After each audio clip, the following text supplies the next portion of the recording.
Jameis Winston got his third preseason start in Tampa Bay on Saturday, and Cleveland proved to be a tough matchup for the quarterback. Jameis was sacked 4 times and intercepted once by the Browns defense before leaving after one series in the third. He went 6 of 15 for 90 yards.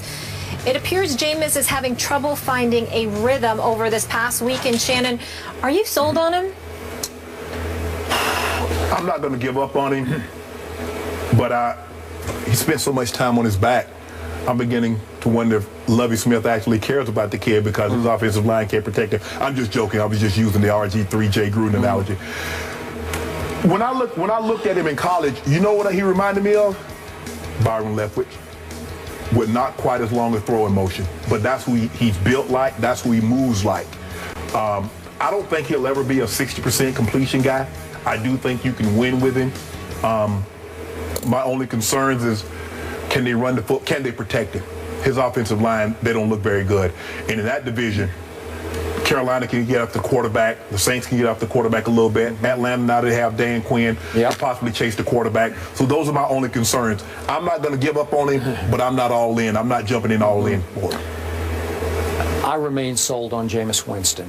I'm actually glad he's going through his NFL trial by fire in the preseason as opposed to those first 4 or 5 regular season games that I think Mariota is going to have a welcome to the NFL world shock. Okay. I believe in Jameis's accuracy. I think he's much more accurate than Byron left, whichever was. I think he's more athletic and moves better than Byron ever did.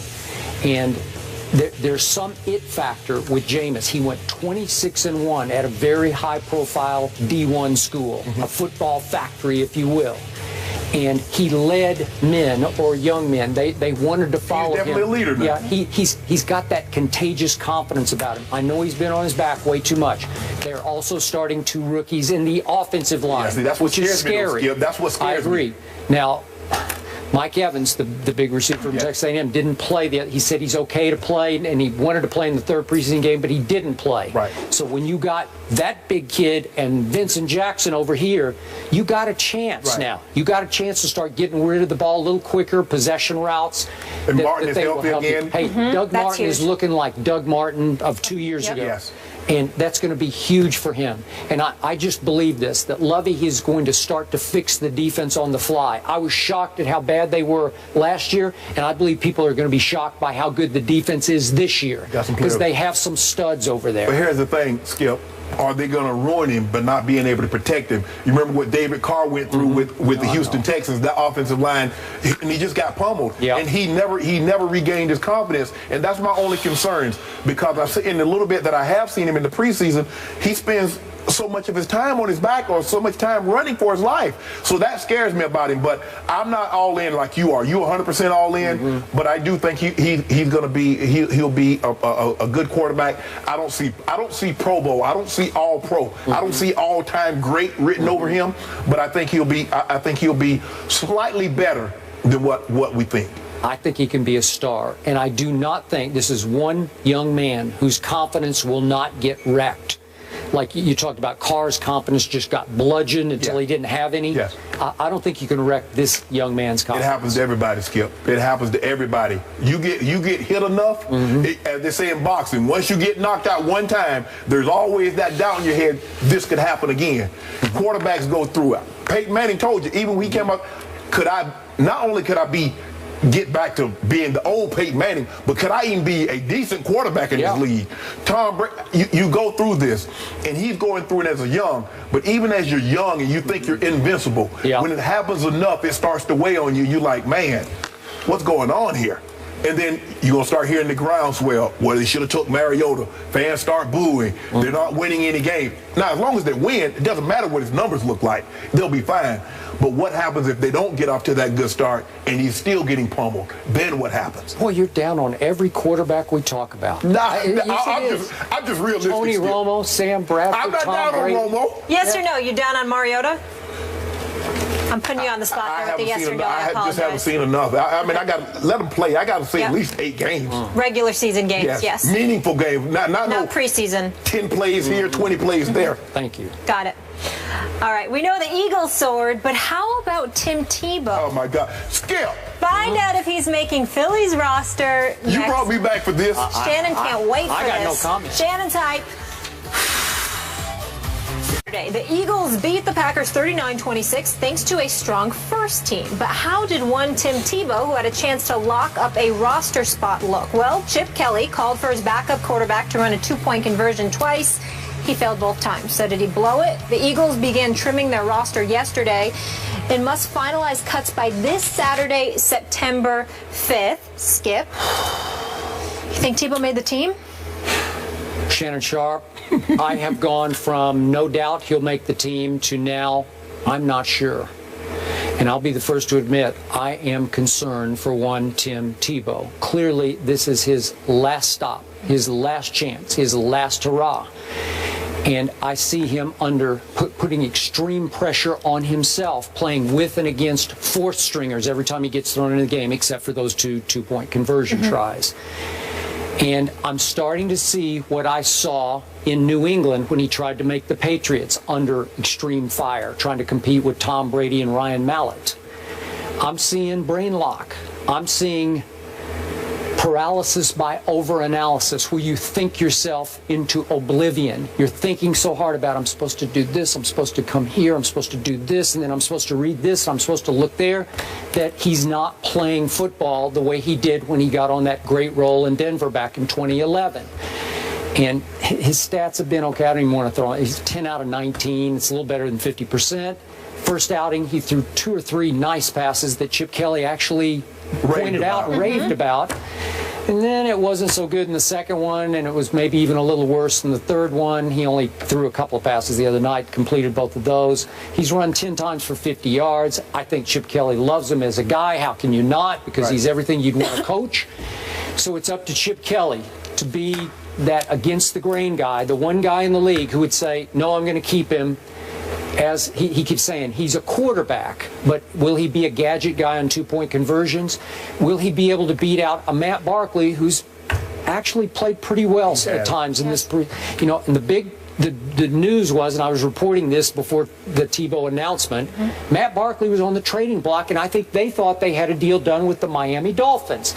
They waited to announce the Tebow thing, and for some reason, the Dolphin deal fell apart, and Matt Barkley, as we know, is still an Eagle. So will Chip Kelly keep him because he hasn't seen enough from Tim Tebow, which brings me to Thursday night.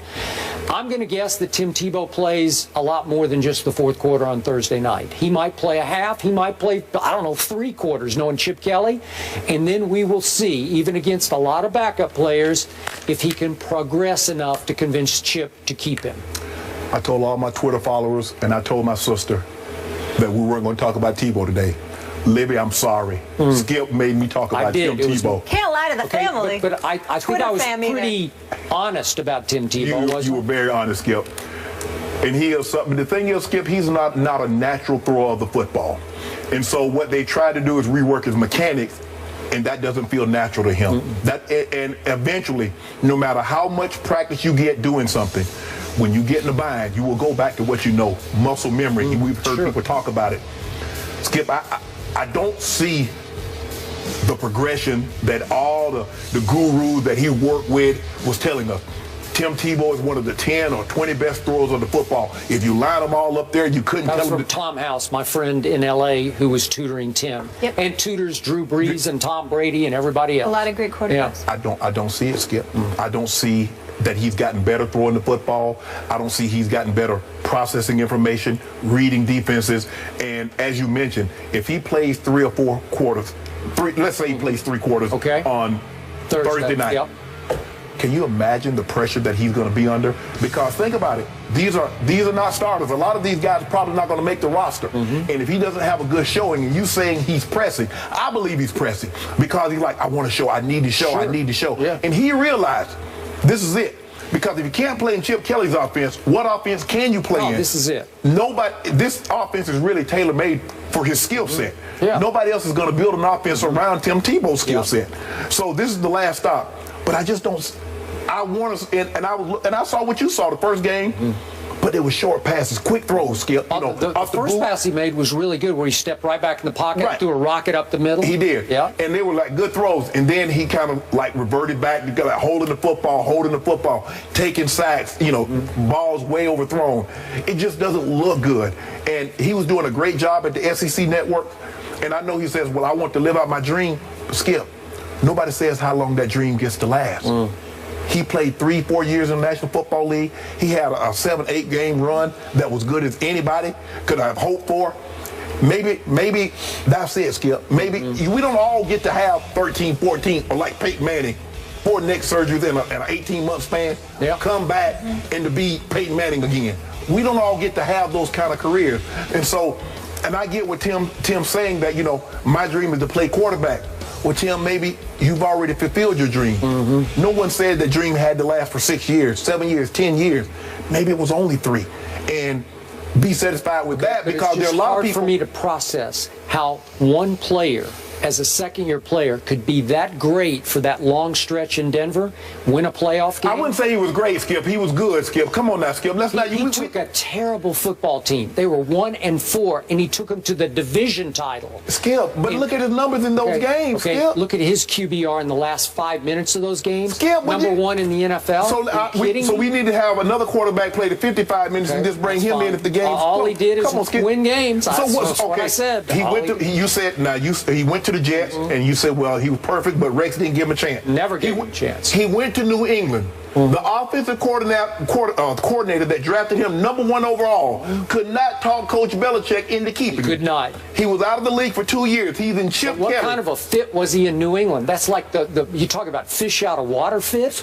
You told me. I watched Skip. You know I watched you. You said Bill Belichick, Josh McDaniels, that's the guy that drafted him, that believed in him. He couldn't talk Coach Belichick into keeping him. He's not the head coach. He goes to Philly. He doesn't make it here. Now what? Well, it's done. If he is done, I know this, I don't know if it's a silver lining, because I know he truly wants to play football, but he has a really bright future in television. Yes. Yeah, his dream. He's got a great agent. Skip. I know. His NFL career, I mean, he lived out his dream. No one said it had to be 7 years. All right. I didn't say I'm giving up on him. I just said it's going to be tough. We got to move on here, guys. The Bills hang 43. We got smiles and laughs on the Steelers' defense. Will the defense be the reason why the Steelers won't make the playoffs? No steel curtain, my friends.